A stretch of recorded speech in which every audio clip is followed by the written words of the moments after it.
At least, it wasn't that popular.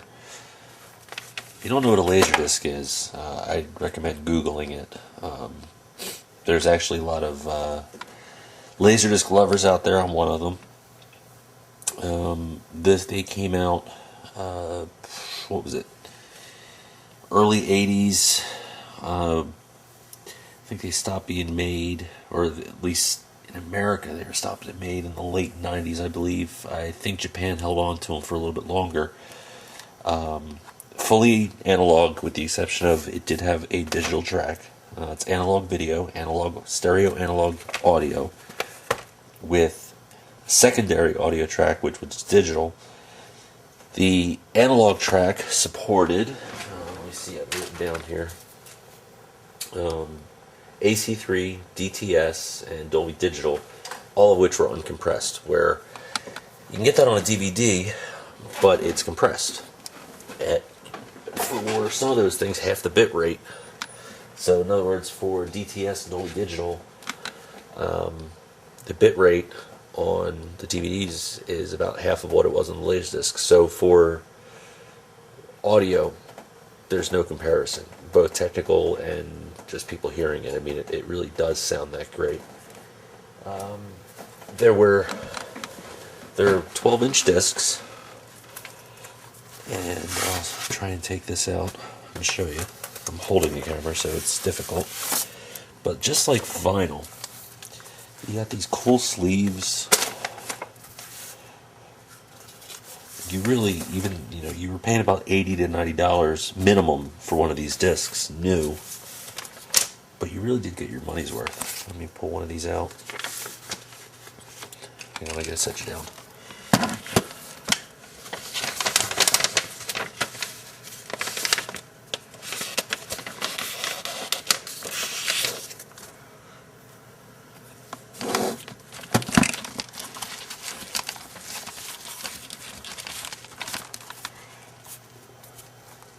Focus.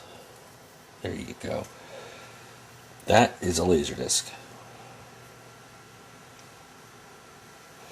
Now it looks like a CD or a big CD or a big DVD, but like I said, it's analog, and it was stored in a composite format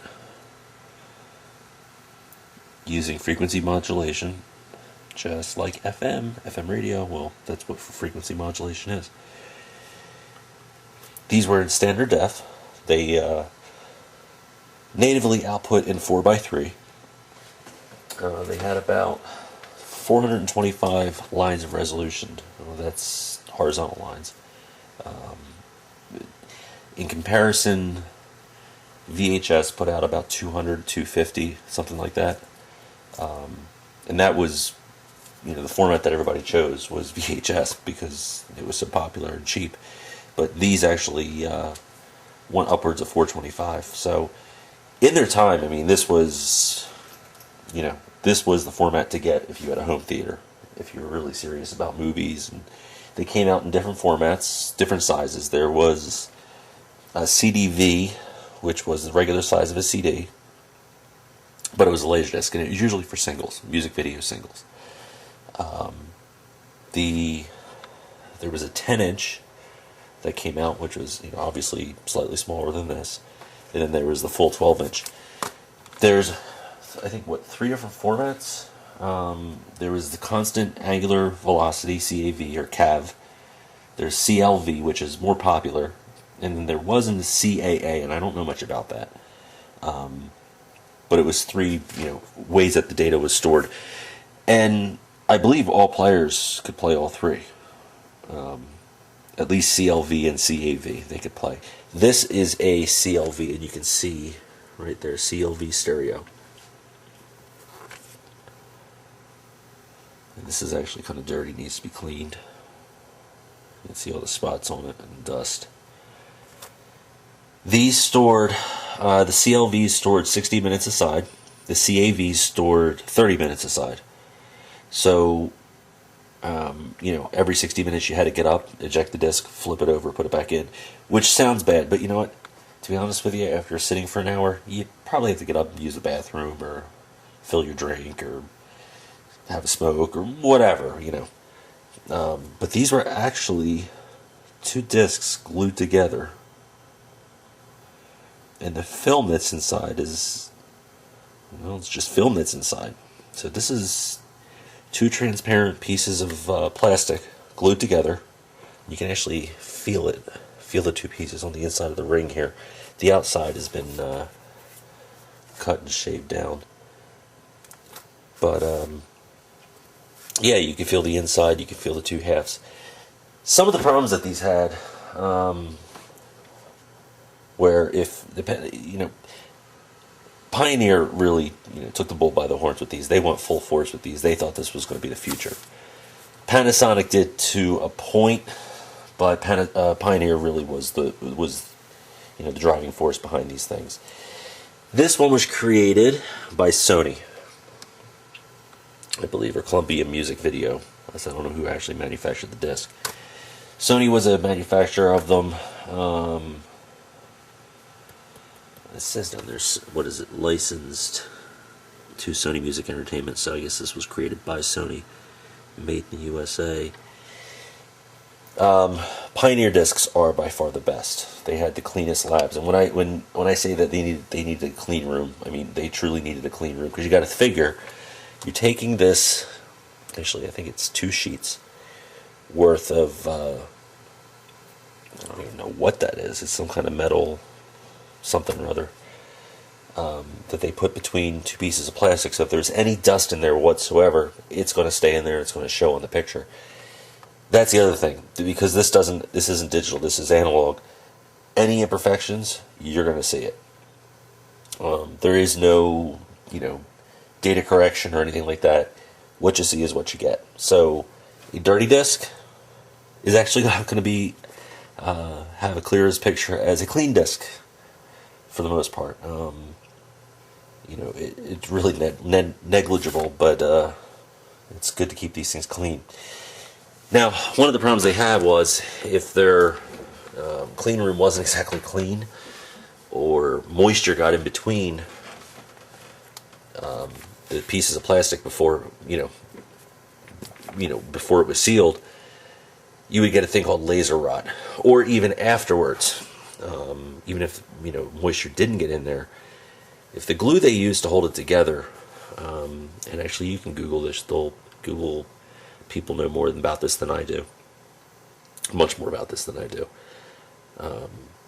But basically, the glue would break down, and the 2 pieces would start to separate, and moisture would get in there and actually start to rot out the film, the metal film that's in there. And you can't usually tell by looking at it unless it's really bad, but it's similar to rust, and it's called laser rot, and it's not reversible. Once that starts happening, it's like rust. It's going to keep happening. Now, the only difference between this and rust is, if you have rust on your car and it's starting, and let's say you have a classic that you want to preserve, you can grind it off and stop it. You can't exactly do that with this. So once it starts happening, there's things you can do to slow it down, but it's going to happen. Like this Mighty Ducks D3 disc. It has. When I got it, I noticed on side 2 there was some laser rot. It wasn't too bad. It was just specks that you would see all over the screen, and it would go away pretty quickly. It was only on, like I said, the first part of the second side of the disc. A couple years later, I played it. It was a little bit worse. A couple years later, I played it. It was even worse. Now, it's bad. I haven't actually played this disc in a while, so we'll see. And that's actually one of the things you can do if you start getting laser rot or not, is play the damn discs. You let them sit in a closet or in a basement, they're going to go bad. You gotta go through and spin the discs occasionally, and stick them in the machine and let them spin, because if any moisture gets in there, spinning them and heating them up obviously will get the moisture out of there. It also helps the glue. It spreads the glue out if there is any inconsistencies in it. At the time, I think the players, like the player I have there is, let me see if the light even on, yeah. The player I have there, I got this for $50 when I worked for Panasonic. One of the guys there had one. He was looking to get rid of it after he transferred his Star Wars Laserdiscs over to DVD, and I offered him $50. He took it, and I got the Laserdisc player. I also have the Sony, which you can barely see down there, that I was working on in one of my previous videos.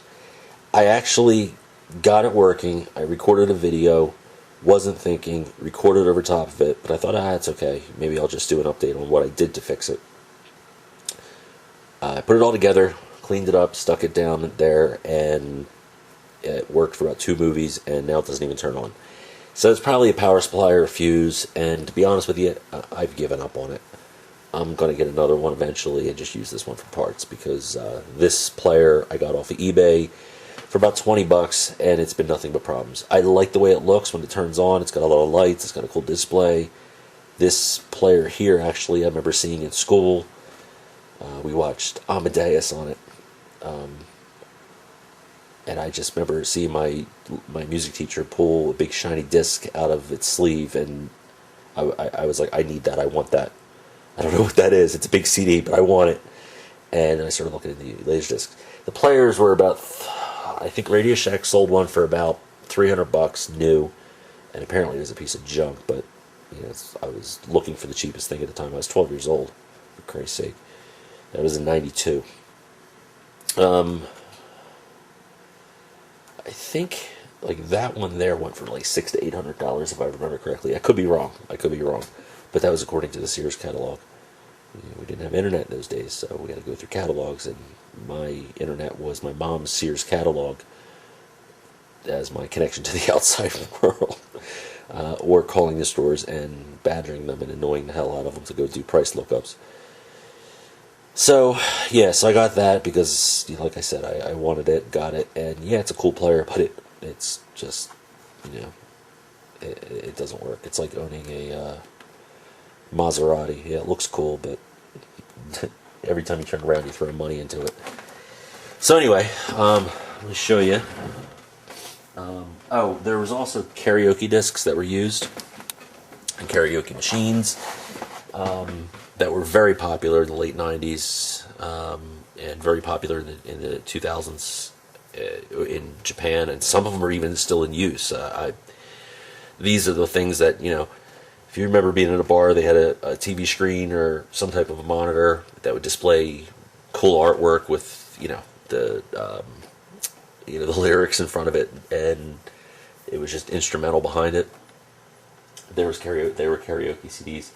Or Laserdiscs, and then there was the squeeze Laserdisc, which, if you notice, you know, I have a widescreen TV like 98% of the rest of the world at this moment. But at the time, everything was 4x3, and 16x9 TVs were starting to come out, and there was even projectors before then that did this, but they were fairly expensive.